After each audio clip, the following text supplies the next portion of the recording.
Hey guys, and welcome to Get Life Podcast Kunai. And you're like, oh my god, Bish, what the hell's going on? Like, wow, why are you guys doing other interviews? We are doing interviews again. Before I get into it, because we've got a special guest, we've been planning this episode for the last maybe 2 years, like pre-COVID. I had seen something and I was like, you know what, I really want that one. And just as a little bit of a disclaimer for this episode, 2019, but I was going to MCM Expo and I was going to Eurogamer Expo at the same time. I had seen some notice boards at Canning Town Station, and I was like, oh my god, this is pretty cool. And it was some stuff that was anime themed. I'm presuming the first one that I saw was an original character. Since then, we've been trying to get TFL's approval, and we finally did. So today we have Anthony with us.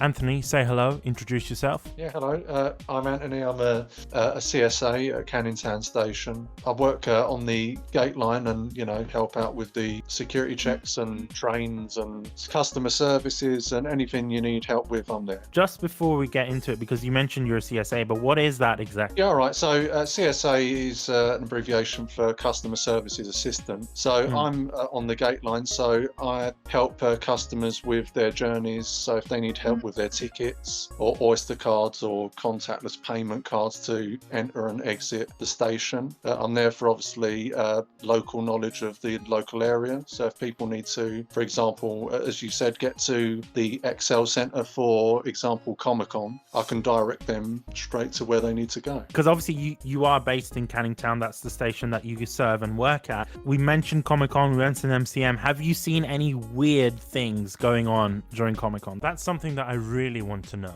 Well, it might surprise you, but I've never been to a Comic-Con. Oh, you've never? Okay. One of my colleagues at Stratford goes there quite often. I mean, honestly, I've never had a reason to go there, to be honest with you, because contrary to belief, I was never really an anime fan in any sort of sense until about 3 years ago. So I've never been there. I mean, in terms of anything weird, because I've never been there, I don't know the specific place there, but coming through the station, you'd often get people in different, cosplays and stuff like that. So we've seen a few different sites going through, but I wouldn't say they're odd or anything like that, but it's nice to see something different. But you mentioned that you weren't an anime fan 3 years ago. What changed? What made you become an anime fan? I met my girlfriend. She's heavily into anime and she speaks quite a bit of Japanese as well. So I didn't really know anything about anime, and honestly, I can't remember the first animes that I ever saw, but I mean, at the moment, she's driving me nuts with Naruto. She's just watching episode after episode after episode, and she doesn't do what any other person would do and put her headphones in. She has it blaring throughout the house. So, but she often skips scenes because she says that a lot of it is,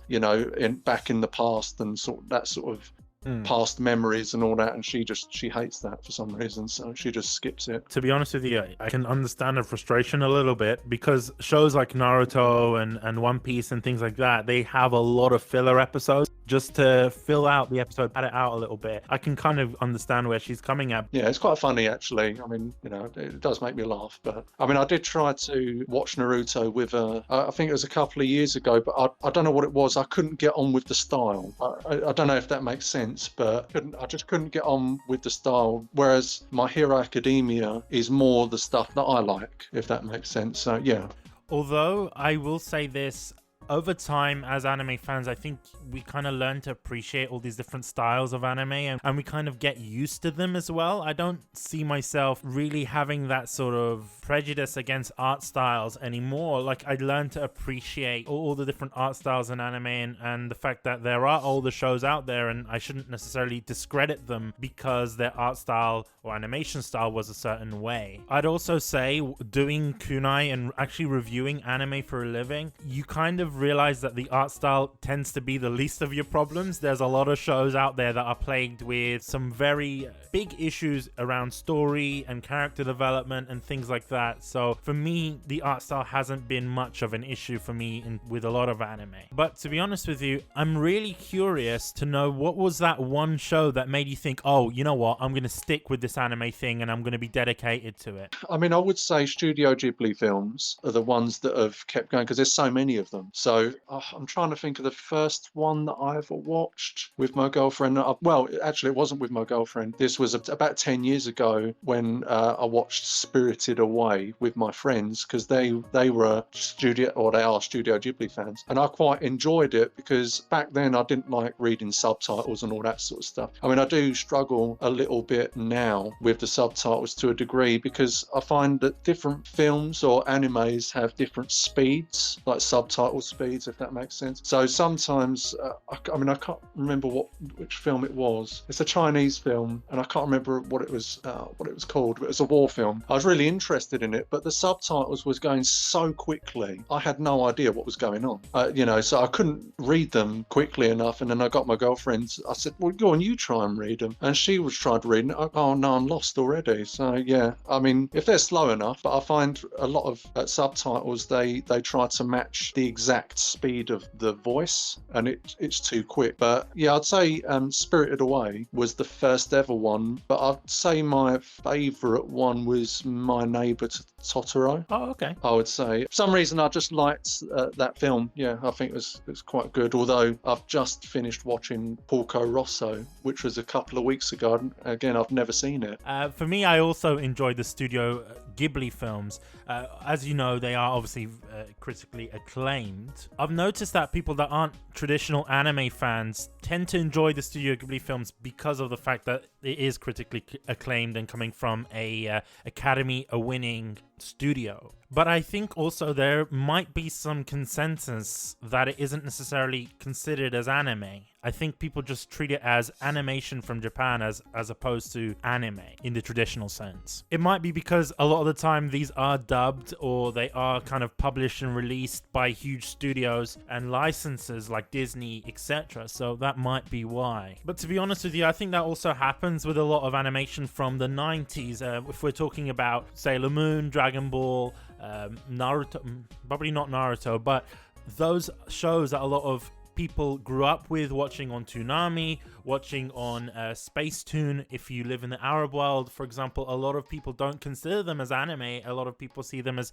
childhood cartoons, or in Arabic, a film carton, like cartoons, basically. It's funny because I go up to a lot of people and I ask them, "Hey, do you watch anime?" And they're like, "Oh, no, I don't watch anime." And they kind of give you this sort of disgusted look. But in response, I just ask them, "Well, have you seen Dragon Ball?" And they're like, "Oh, man, that stuff was my childhood. I love Dragon Ball, love Pokemon, I love this and that." When in reality, that is also anime. And I think a lot of people have this differentiation between anime and, cartoons, when in reality, anime is just short for animation. And it's just, there is so many different definitions of anime, but the most popular one is just animation from Japan. And these shows like Sailor Moon and Dragon Ball are also anime. And I think a lot of people sort of dismiss it because maybe it's because anime and certain anime fans have garnered a certain reputation that might be considered negative. And so people want to stay away from that. I don't know. It is interesting that you mentioned Studio Ghibli, and I just really want to know, what is your favorite Studio Ghibli film? My Neighbour Totoro or Spirited Away come to mind straight away.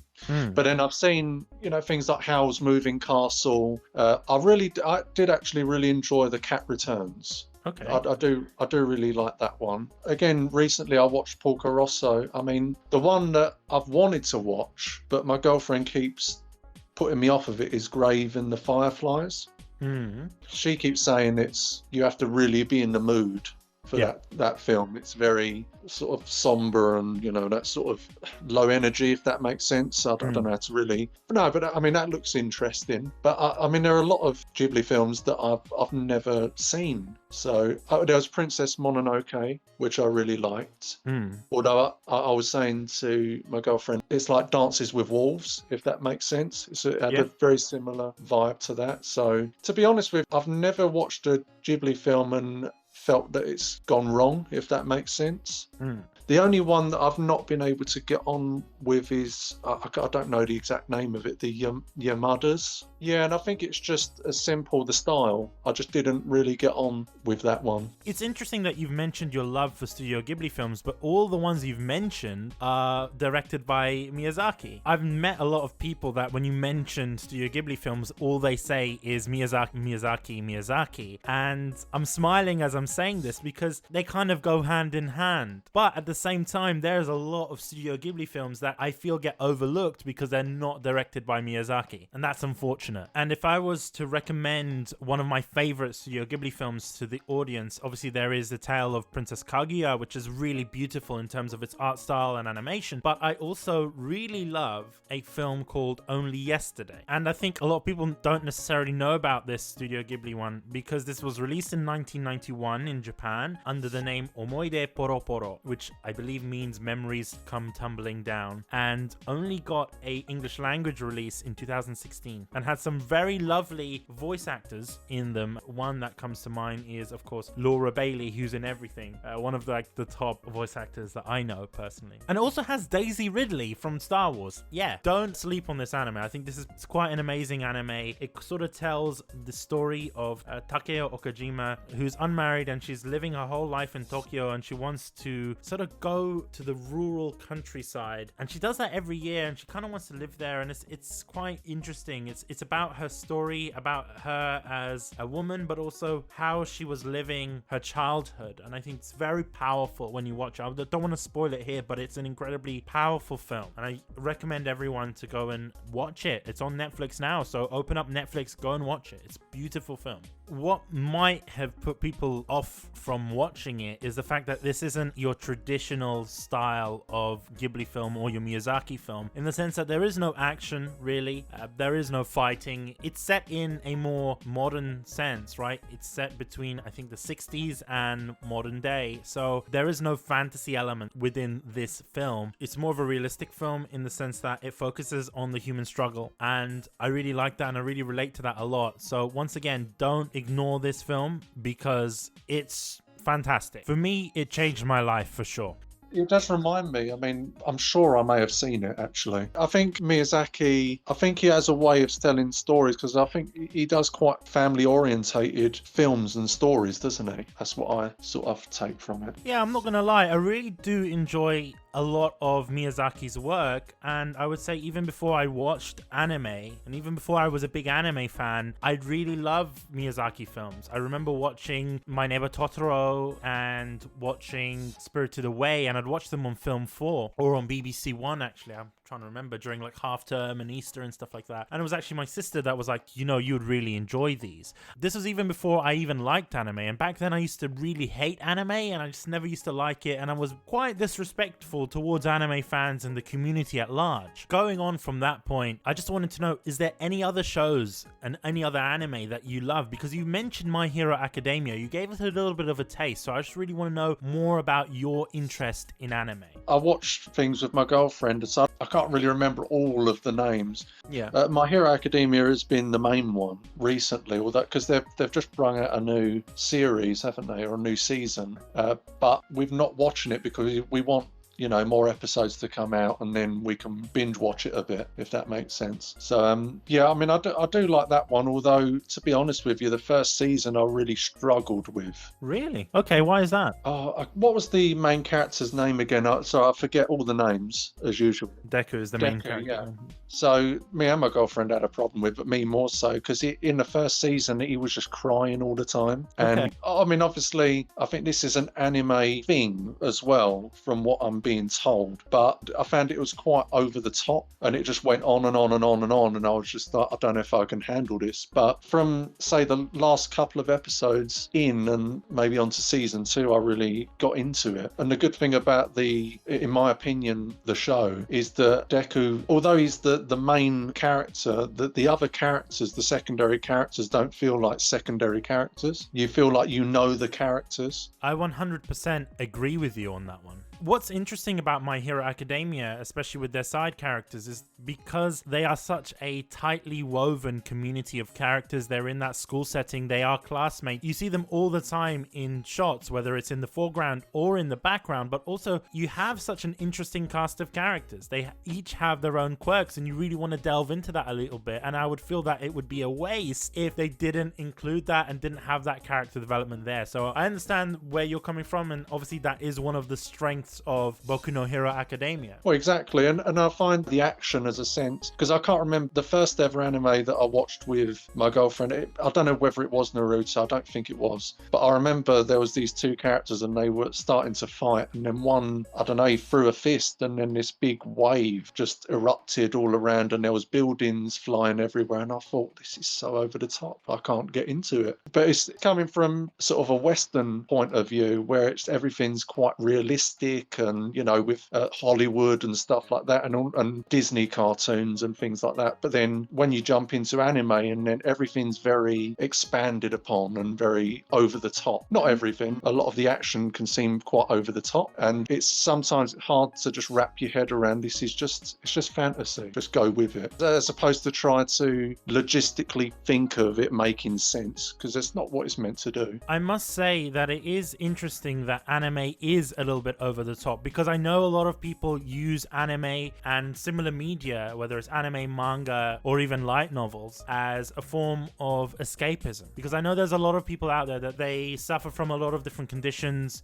depression, etc. And this is one of the things that kind of allows them to be disconnected or allows them to forget about their problems. I, for one, also use anime as a form of escapism, because there are some days, you know, where I do feel a little bit depressed. I'm not going to lie to you. And, you know, I don't want to do anything else, but I watch a certain anime and it changes my mood, or it makes me feel a certain way and it lifts me up a little bit. And that's always a great thing. Yeah, I know what you mean, because, like, for example, I mean, I have OCD, so I've suffered with that for, well, most of my life. So in terms of exactly what you're saying, I would use from a young age movies, so to escape in that way from, you know, rumination and overthinking things and stuff like that. So I do know, definitely on a mental health perspective, that these shows can really help, because it, you know, it helps people get in tune with the characters on the screen, so, and just forget about, you know, all the stuff that's going on in real life. More so on this topic, we actually did a review for My Hero Academia on this very podcast, and one thing that me and my co-hosts found was that we really felt related to the cast of characters. We found them relatable. Particularly Deku, the guy who you mentioned was crying all the time. Thing is, why I relate to Deku a lot is because I have a lot of the same struggles that he faces. A lot of the time I feel that I can relate to these characters on a more personal level. Like I mentioned with Deku, he is a person that has no quirks, he has no powers, he's living in a world in which they are against him, effectively, right? Being bullied for something that he can't change in himself, right? Honestly, I relate to that a lot because I've went through that in my childhood and obviously been bullied for race, religion, a lot of different things. So I relate to Deku a lot. And it's a testament to the show, because I find that a lot of TV shows, especially in the UK, I don't really relate to the characters, especially on soap operas and stuff like that. Like, if I was watching EastEnders, I'm not going to relate to what's going on in the pub or what's going on in the chip shop. But you know what I mean? So, yeah. I don't know why I brought up EastEnders, but I thought that was quite funny, to be honest with you. I used to love EastEnders back in the day, but I never really related to the cast of characters. Well, yeah, I mean, the problem with shows like EastEnders, because obviously it's a drama, so you have to have conflict, but in these shows, like versus reality, you don't have conflict every second of your day. Every relationship isn't a conflict. Obviously, these are written to be like that. And as you were saying, with the Deku character, it's interesting and more relatable because, you know, there's superpowers and all this, or powers and all that sort of stuff. But he wasn't really chosen by All Might because he had anything special in terms of powers. It was his own character that pushed him forward and made All Might, from what I remember of the first season, it made his character shone, and All Might saw that. It's a bit like Captain Rogers, Captain America. Yeah. It's the same thing. He wasn't picked for any other reason than he put his life on the line selflessly. He was a selfless character. And that, because ultimately in any walk of life, whether it's reality or in shows or anything like that, or animation, the power isn't the issue. What it is, it's the character behind the power. So if you've got a dodgy character and you're sort of immoral in some way, or your views and all that sort of stuff, then you're going to use that power to progress that that idea. Whereas if you have a good character, then you're going to use your power to increase that view, which hopefully would do good in the world, if that makes sense. It just got really deep. Yeah, to be honest, I didn't expect it to go this deep already. 20 minutes into the recording, we started thinking about life now.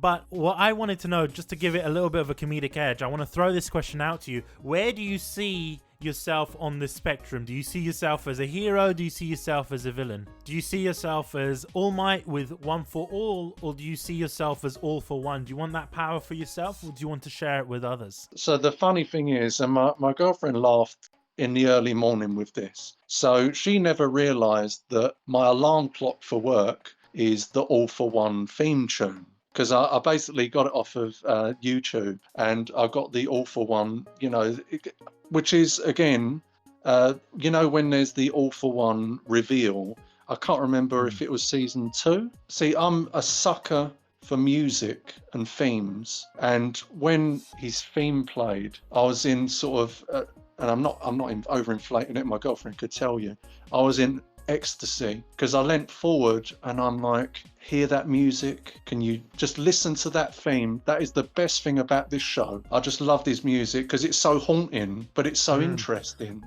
And it just, I don't know what it was. I mean, I've watched the scene again and it didn't quite hit the same as the first time when I saw it. And everything just melded together because, when you're watching a show, you don't know what's happening. You don't know what's going to happen. And it just all worked. And I just remembered listening to that, and I really loved it, and that's why I made it a theme tune, my daily alarm for work or whatever.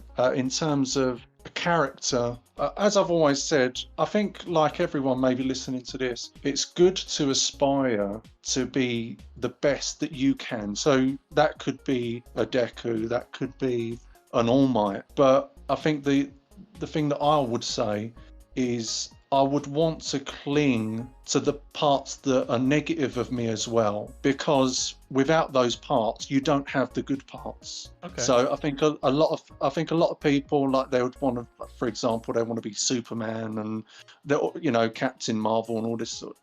All these characters that appear just so good and so positive and all that sort of stuff, which is great.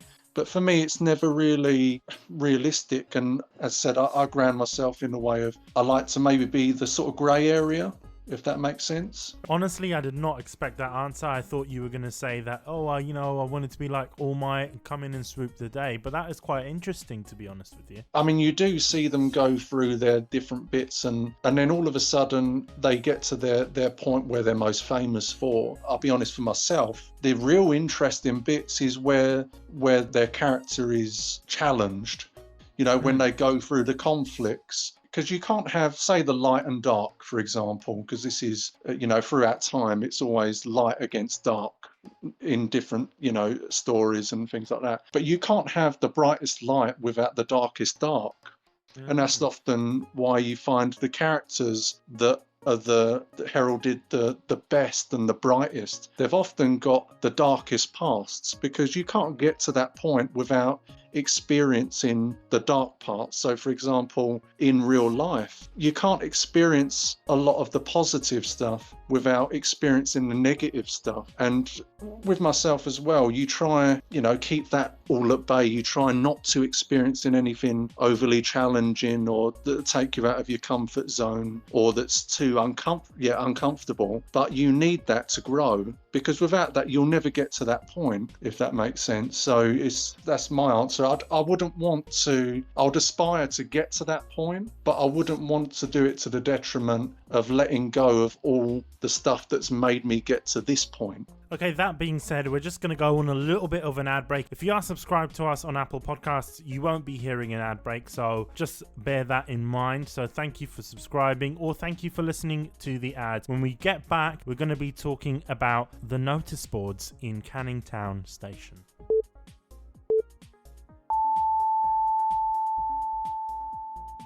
This episode of the podcast is brought to you by Crunchyroll. Go and check them out at getlifepodcast.com/Crunchyroll for a 14-day free trial of Crunchyroll premium service. That means anime without ads, 1080p HD. You can watch it on all your favorite devices, your TVs, your phones, whatever. Even if you want to watch it on your Chromecast, you can as well. That's amazing. Go and check them out. 14-day free trial. You've got the most diverse collection of anime and manga on the internet. So go and check them out. It's a no-brainer, lads. GetLifePodcast.com/Crunchyroll. Thank you, Crunchyroll, for sponsoring this episode of the podcast. This episode of the podcast is also brought to you by the lovely people at Japan Crate. Japan Crate offers a unique experience of Japan through monthly crates filled with candy, and who doesn't love candy, right? Japan Crate brings you a delicious selection of snacks every month. You can check it out on our YouTube channel. Learn more at getlifepodcast.com/Japan Crate. Remember, use the code GALP for $3 off on new subscriptions. So, getlifepodcast.com/Japan Crate. Use the code GALP for $3 off. And if you want to check out what snacks that you get in the crates, go and check out our YouTube channels. Links will be in the description, so go and check them out. Thank you, Japan Crate, for sponsoring this episode of the podcast.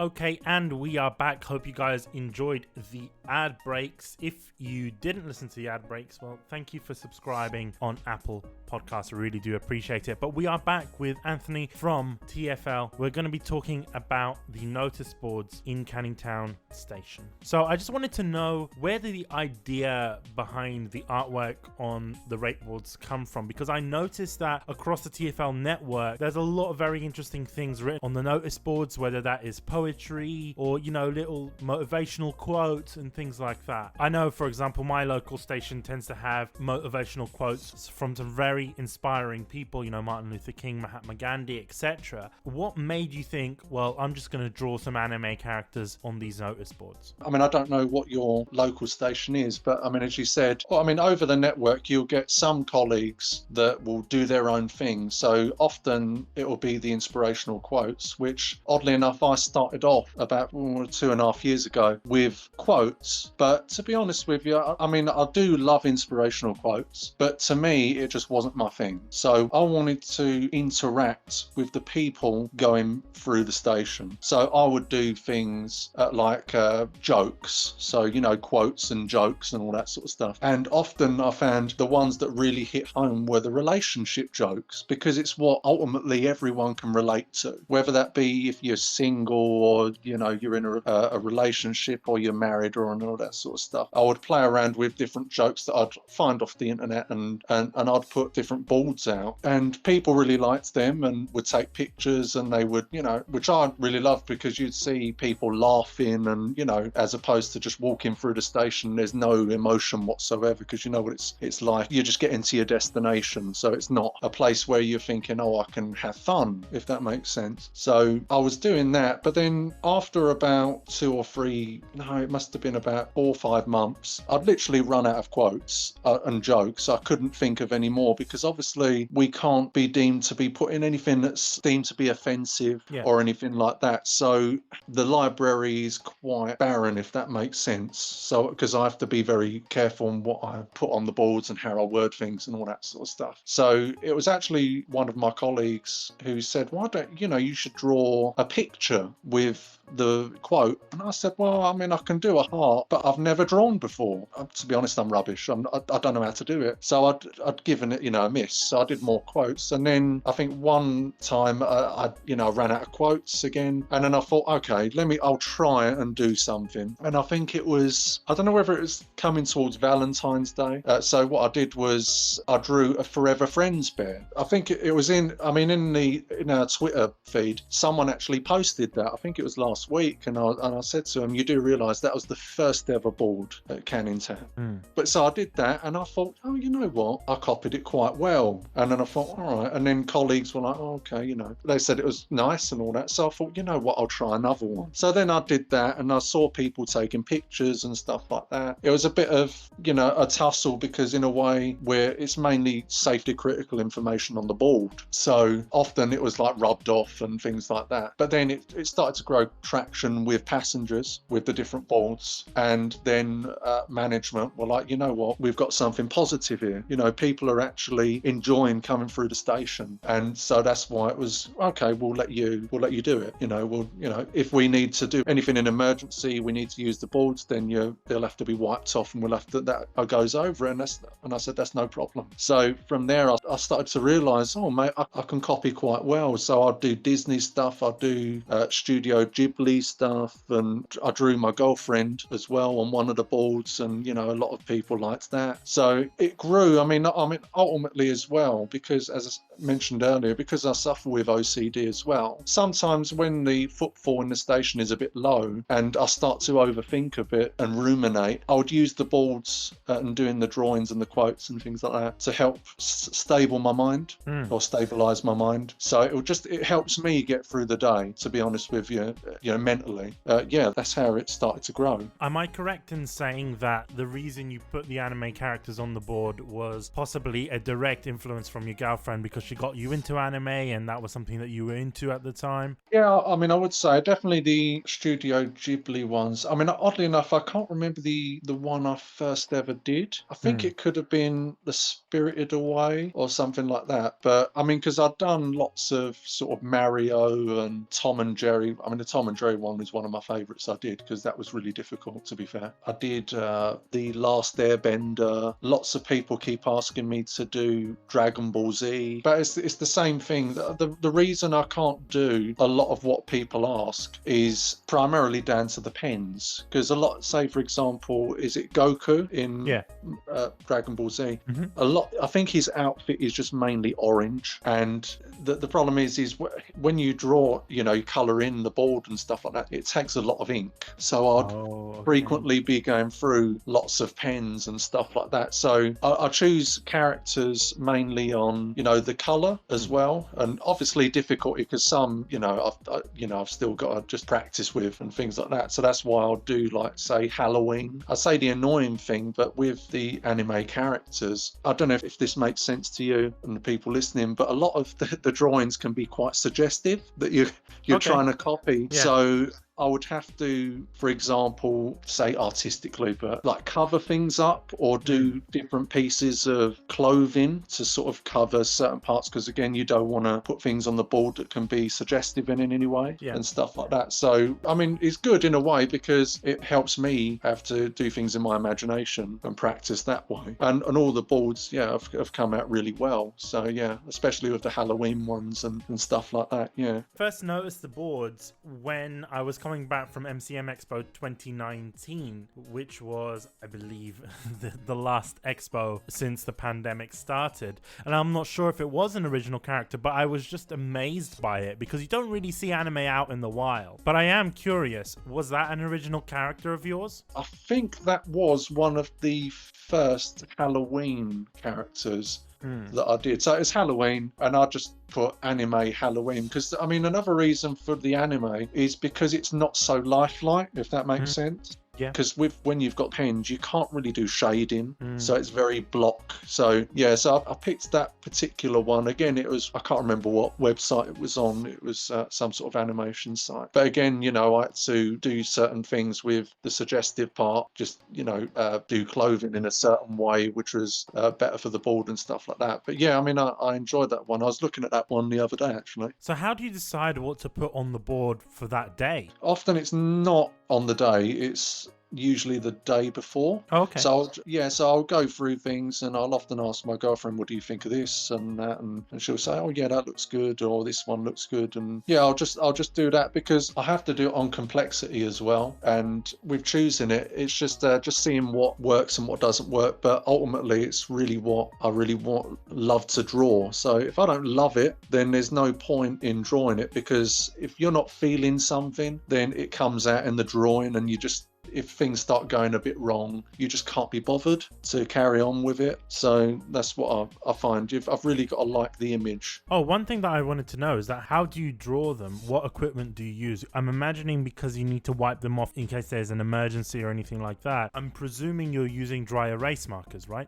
So what I use is just normal, dry erase pens. And I mean, I get them off of for Amazon, and I just draw on the board. And I mean, now I'm using Posca paint pens. So they are tougher, so you need water or say a bit of alcohol, so like hand sanitizer or something like that, and they come off pretty easily. But that's mainly, two reasons. I mean, the first one is because in terms of colouring in, with Posca pens you can get much larger nibs, so in terms of colouring in, it takes a fraction of the time, as opposed to really slim pens which take me hours and hours to colour in. And the second is obviously when people come by and they just see fit to just wipe their hands through the board drawings, so it's just harder for them to wipe off. Recently I did notice that you're getting a lot of people that are currently vandalizing the boards, and if you are one of those people that are listening, please don't do that, because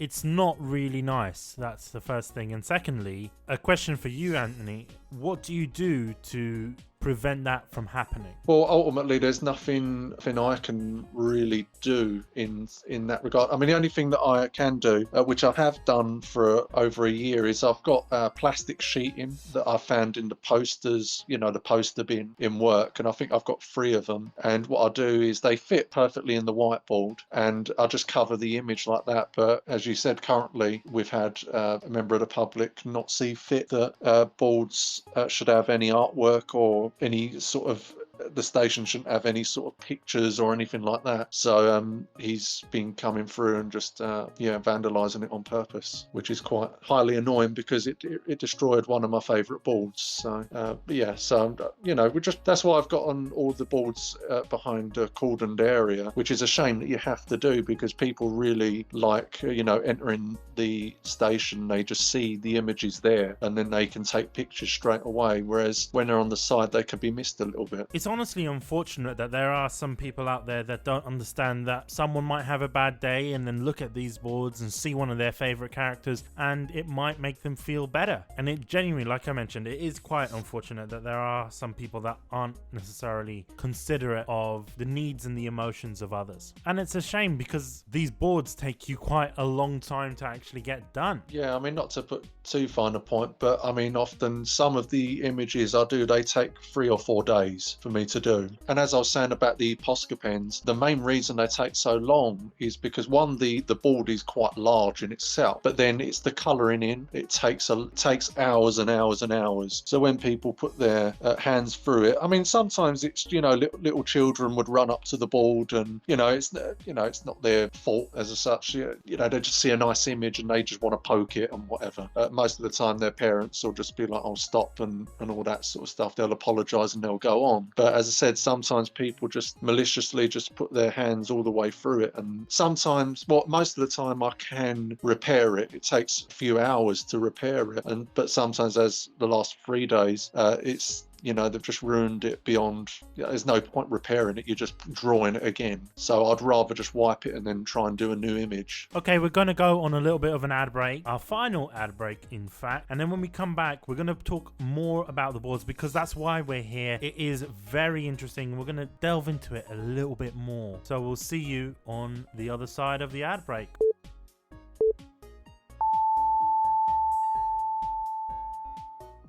This episode of the podcast is brought to you by the wonderful people at JList. JList brings you the latest anime and otaku goods from Japan directly, whether that's anime, manga, cosplay, import game, visual novels. JList has got you covered. Learn more at getlifepodcast.com/JList, and remember to use our link and the code GALP for 5% off on all purchases on JList. That's including pre-orders. Remember, getlifepodcast.com/JList. Thank you very much, JList, for sponsoring this episode of the podcast.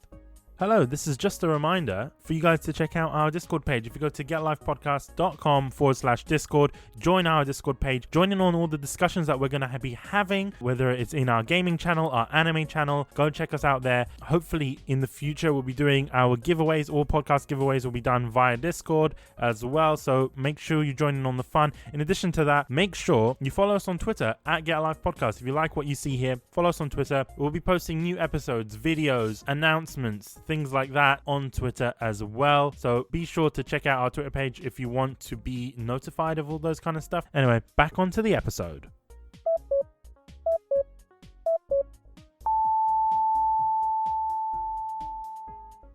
Okay, we are back for the final segment. Hope you guys enjoyed the ads. And if you didn't listen to ads, thank you very much for subscribing on Apple Podcasts. So, one thing that I really wanted to know, considering all the vandalism and things like that, are you going to be taking a break with the boards, or are you going to continue them? What are your future plans for these notice boards? Well, during COVID and lockdown, the reason why I didn't do a lot of pictures during especially the beginning of COVID and lockdown is because obviously the footfall was quite low, so there wasn't really anyone coming through the stations or the station, so I just thought there was no point. But as it was coming up, I thought, okay, I'll do one, and people reacted positively, and then I did a couple more, and then again now daily I have people coming up to me asking to do more. So that's why people going through the station or on the Twitter channel, you can see that there's four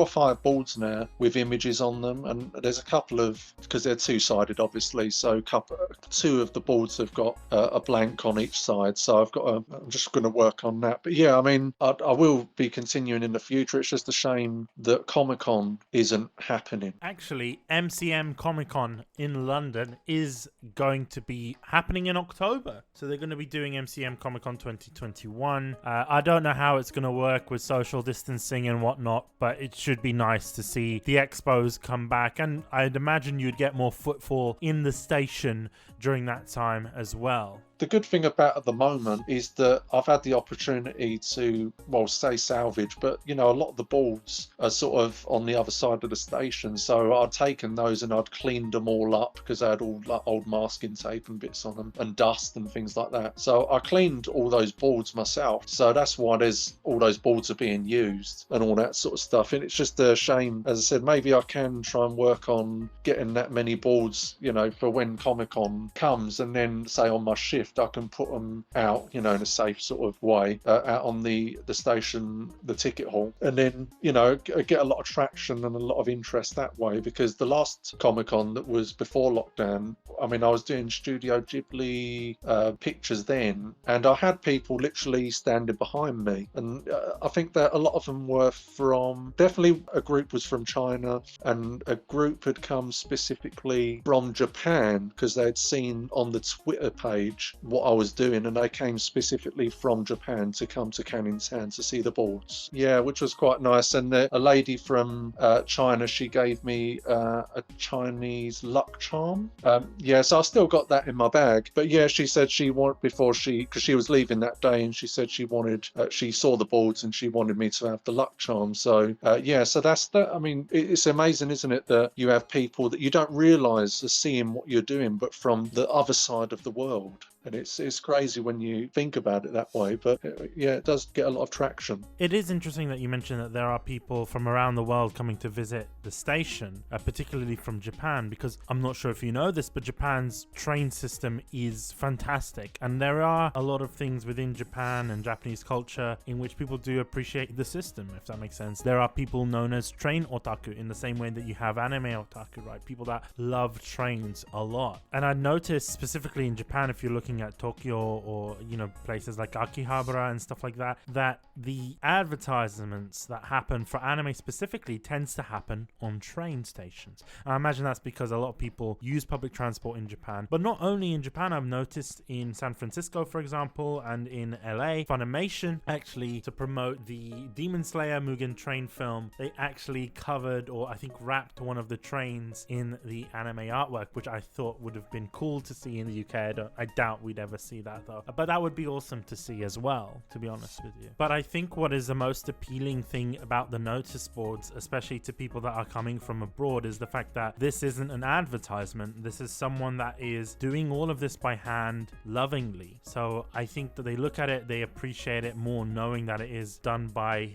hand, and I think that's a great thing. When I've spoken to people, they often quite say, yeah, I mean, it's nice to be in poster form. There's this thing where people appreciate it more because they can see me doing it. So when I'm on shift, obviously, when I can, I'll be drawing on the board, and people can, I don't like to say I'm an artist in that way, but you know, when people say they can meet the artist, that sort of thing. So I think that's what they're drawn to as well, because they can see it in real time happening. And especially when people say from all over the world, say in this specific example, say the Japanese family that had come, and they're on holiday. So in a way, it's a pleasure to be part of that. They're coming on holiday to a country they've never been, and you're one of the places that they're choosing to pick out of everything. So it does make you feel what makes me feel very appreciative, because I would never have met these people ever, you know. And it's nice to have conversations with them. Say their children would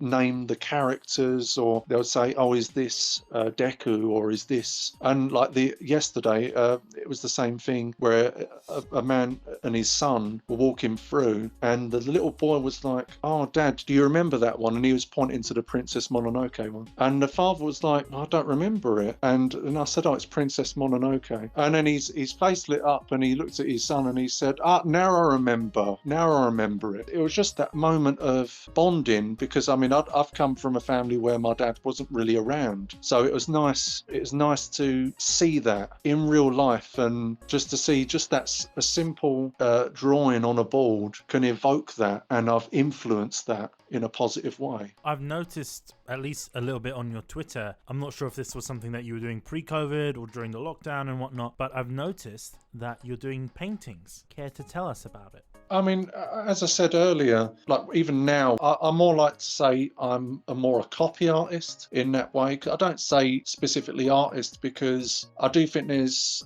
a difference in copying something and then making things up in your own imagination from scratch. So although I feel like I'm a good copy artist, you know, in terms of the artists that created the originals, I mean, to me, they're the real artists. But from that, I thought, well, how can I become better? How can I do something different as opposed to just copying? So I've started to try and to learn how to paint. So what I do is I'll draw an image on the whiteboard. So I do that primarily because when you make a mistake, it's easy to rub out. That's ultimately what it is. And, you know, it's freely available. And then I'd get transparent paper, tracing paper, and then I'd, you know, trace the image, and then I'd take it home, and then I'll trace that image with carbon pencil onto a canvas, and then I'll just fill in the lines, and then I'll paint it. So I've just done recent boards of Ponyo. My best friend, she's got a daughter that's 6, and she said she saw the board on my Twitter feed or Facebook, and she said she really wants me to paint her this image. She wants it on her bedroom wall. So I thought, all right, well, I can do the image, but I can do it with a nice cloud background, because that's ultimately what the original image is. The cloud came out as a bit of like a sea, like people were saying, is that a sea or is it a wave? I'm like, well, it's supposed to be a cloud. So obviously work needed, but the image itself has come out really well, and that's what I shared on the Twitter page, and people really liked it. So yeah, but that's what I do. I mean, I've got like the My Hero Academia ones that I drew with All Might and Deku and other characters. They're on my wall, so they're on A1 canvases. Yeah, I mean, I just enjoy learning to draw. I mean, as I said, I never knew how to do it, and yeah, and all of a sudden I feel, you know, I can do something. So now I'm learning how to paint, and for the first time, and use my imagination as opposed to just copying. I'm looking through your Twitter page now, and one of the paintings that stood out to me was the one with the mountains, the one that's in black and white. I take that's an original, right? Yeah, it's definitely an original. So, for example, many people may think, well, like as many passengers have said to me, you know what, Anthony, why don't you sell these images? Why don't you paint them and sell them? And it's just simple. It's copyright. I can't do it, you know. So, because as I said, you have to explain, yeah, I do paint it or I may draw it, but it's not my image to sell. So it's annoying in that way. But yeah, because I could sell loads of them if I really tried. But to be honest, it's copyright. I don't really want to get involved in all that sort of stuff. So my idea is to learn to get better. So copying is the best form of flattery. So we start off with that that point. But then you learn to use your imagination more, learn the techniques and stuff like that, and then try to make your own characters. So that's thinking of trying to do now, and in a way, it could be the sort of either Canning Town mascots or something like that, or I could even approach TFL and what about doing these little mascots or something like that for special occasions? But whether that would go through or not, but you have to come up with a good design. So that's why on a lot of these Studio Ghibli, a lot of my boards, you'll find that I replace the clothes with the TFL uniform. So I've done that with a couple of other drawings, and people really relate to it because it's sort of putting your little stamp on the local area, but it's not your image, if that makes sense. So you're just making it a bit more localized. People feel more familiar with it, especially people, because a lot of passengers, they don't know anything about anime. They don't know what Studio Ghibli is. I've often helped people along because their kids will say, I really like that, and then I have to say, oh yeah, it's a Japanese film, but then you have to sort of say it's like a cartoon. I say, imagine it's a sort of Japanese Disney, if that makes sense. So that's sort of, and then they get their head around it. But a lot of the time it's just once you say, oh, it's subtitled, they'll be like, oh, But I think that's a good thing because it can teach children to read. So, but I wouldn't say it's a con, I mean, it's just attention spans, isn't it? Many people just can't get along with it because I understand when you're not used to subtitles, you're reading subtitles and you tend to miss the image, if that makes sense. So, yeah. I will say this, it is getting a lot better. Especially now, you get a lot more anime distributors, especially in the UK, whether that's Funimation or Anime Limited or MVM. There is a lot more distributors and publishers in the UK. That means we are getting more anime in the UK. We're also getting a lot more anime that is dubbed as well as subbed in multiple languages. So anime has become more accessible to the general public, more than ever. I know it's a big talking point online to say sub versus dub, what do you prefer? And to be honest with you, it's up to you. As you mentioned, and there are some people that just can't stand subtitles, or they have short attention spans, or something that prevents them from actually focusing on subtitles or whatnot. So it's always nice to see the dubs out there, and there are some really fantastic dubs out there. For example, the My Hero Academia dub is quite popular. As you can imagine, it's done by some very wonderful people at Funimation. Not all dubs are bad, especially now in the modern day, so it's there for people to enjoy. So people that are listening, don't hate on those people that enjoy anime dubs. I know you might not like it, but it's there to make anime more accessible, and I do appreciate that. I mean, when we've tried to do the English dub, I just can't get on with it. I don't know why. I mean, I guess the people listening in, they love anime and things like that, but there may be some people that are sort of getting into it. So if it's from me saying to them that I hated subtitled work in all forms, but then if you give it a try and it's practice, isn't it? You're practicing reading at a certain pace and things like that, and then eventually you start realizing, oh, I'm looking at the image whilst I'm reading. I don't know how I'm doing it, but it's happening. So yeah, I mean, that's what I got from it. It took a little bit of time, but then I mean, I like just getting into the cultures of the different animes, and you're learning it. Like I'd say to my girlfriend, this I never knew they had this in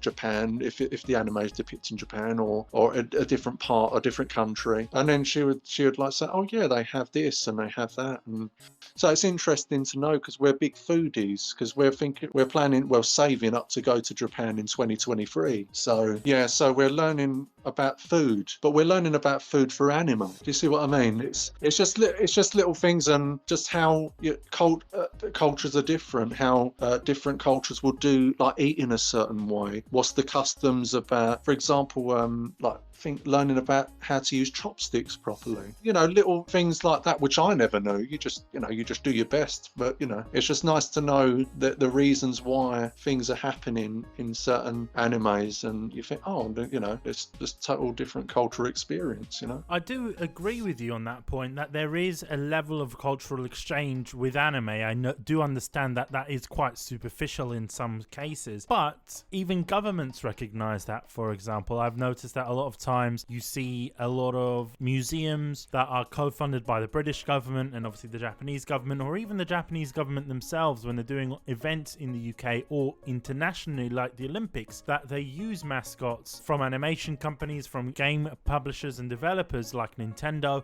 like Toei Animation with Dragon Ball and Sailor Moon and things like that, or Doraemon, and they're using them as promotional tools to sort of sell their country or to get more people interested in the country. I do understand that, yes, it is quite superficial at the beginning. I believe that's sort of how you get into that cultural exchange. You use that anime in a way to get people drawn in, and then you learn more about the culture, you learn more about the food. As you mentioned, you're learning about Japanese food through anime, and I think that is a good gateway. You did mention that you are going to Japan, hopefully. Are you planning to visit some stations there? My colleague who works with me at the moment, she recently got back from Japan, say a couple of years ago, say recent, but just pre-COVID, and she stayed in Osaka, and she was saying about the advertisements on the trains and things like that. So that's how I knew when you were saying it. I thought, oh, yeah, it does make sense now, because I've never seen it, obviously, in person.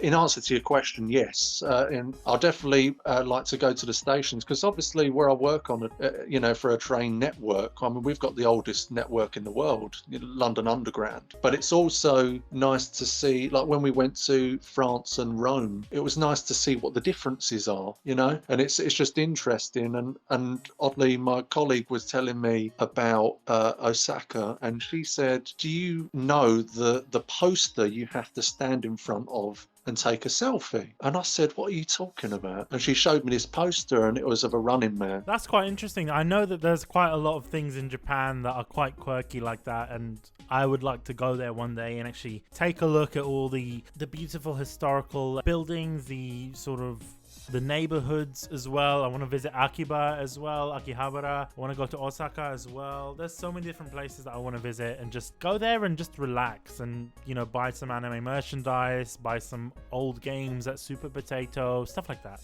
But that being said, thank you for coming on today, Anne, and actually sharing about your job, the notice boards, and having that conversation on anime. I thought it was incredibly delightful to hear your opinions as well and how you got into anime, because that's what Kunai is about. It's about sharing that journey of anime together and actually learning and growing with one another in this anime journey. I think that's pretty cool.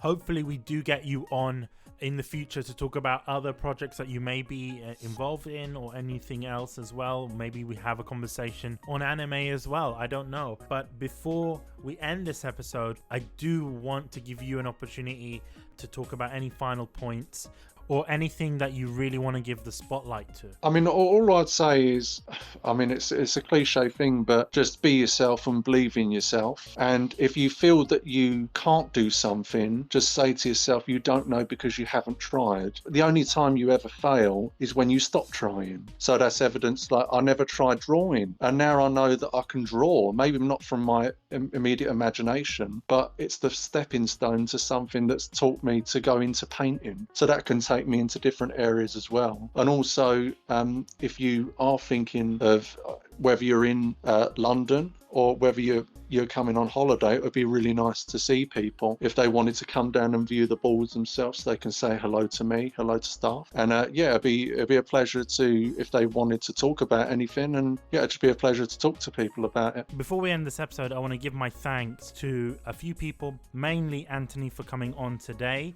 and talking about anime and the notice boards. In addition to that, I want to thank TFL for actually setting this up and facilitating this interview. Thank you very much for that. I really do appreciate it. And big thanks to our sponsors, JList, Japan Crate, and Crunchyroll. As always, big thanks to you guys for listening, whether you're listening for free on the other podcast platforms or for supporting us directly through podcast subscriptions on Apple Podcasts. Thank you very much. Really do appreciate it. You are the reason that the show is been going on for 11 years now, so thank you very much for that. Finally, I just wanted to give you guys a little bit of an update. We are going to be updating you guys on Twitter and on our website, so that is at Get Life Podcast on Twitter and getlifepodcast.com/articles. We'll be posting our schedules so that you guys know what's going to be going on for the next couple of months, what episodes we're planning, what episodes are going to release, etc. So until then, see you guys. Bye.